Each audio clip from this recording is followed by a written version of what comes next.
1, let's jam. Okay, so over here we have the start of the X-Men timeline.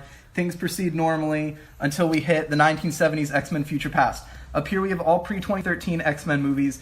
Note that this timeline includes all Hugh Jackman movies that aren't the other X-Men movies, which leads us to Real Steel, which leads us to Chappie. Dee Antwoord screws everything up, all humans die. White King has to give Bug sapient. The infection happens, and Hollow Knight is up here. The Void means League of Legends, and then everything sucks forever. Okay, if no infection happens, we get Bug's life. Implicitly from that Kingdom Hearts, I'm not going any further, you can watch some other video. Okay, the White King gives Bug sapience. If the infection happens, but it's really weird and things get freaky, then we get ants, which means this is the DreamWorks timeline, and it's Ogre because Shrek happens. Alright, going back down to the 1970s X-Men Future Past, things proceed as they have currently. You get a whole bunch of really boring movies, and then Deadpool 1, which was pretty fun. I didn't watch Deadpool 2. Okay, Logan happens, but at the same time as Logan is happening, you have Fallout 76. Now, from that, we get Fallout 1 itself.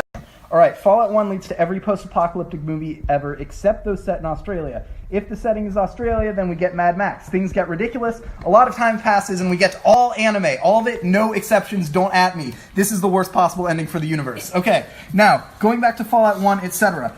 The world reindustrializes, global warming happens, and the world floods, so we get Wind Waker. We'll come back to this. Alright, going back to the Fallout 76 timeline, we go directly from that to everyone forgetting technology exists, and we get Skyrim. But remember, there's 2 moons in Skyrim, so what does that mean? Well, if the second moon is actually a moon, then we get Majora's Mask destroying the first moon, and that leads us directly to Breath of the Wild. Also, all of their Zelda timelines end.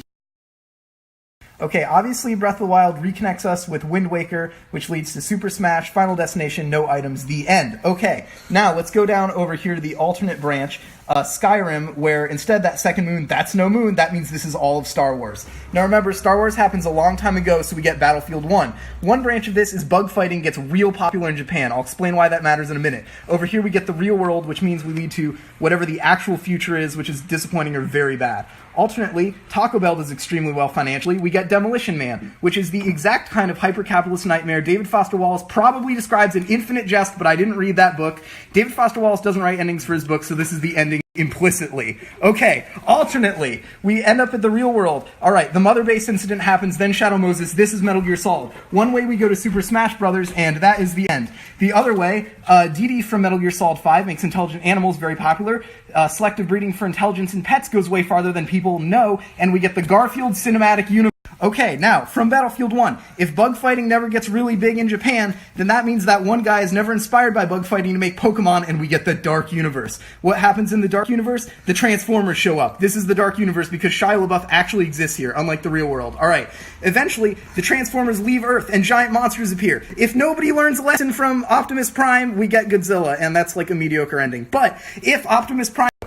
Humanity learns lesson from Optimus Prime. We get all tokusatsu shows, all non-anime mecha shows, including Pacific Rim, but not Pacific Rim 2, because I didn't watch that one. And that means, even if there's no God or Buddha, then there is Kamen Rider, and this is the best possible ending for humanity. Thank you.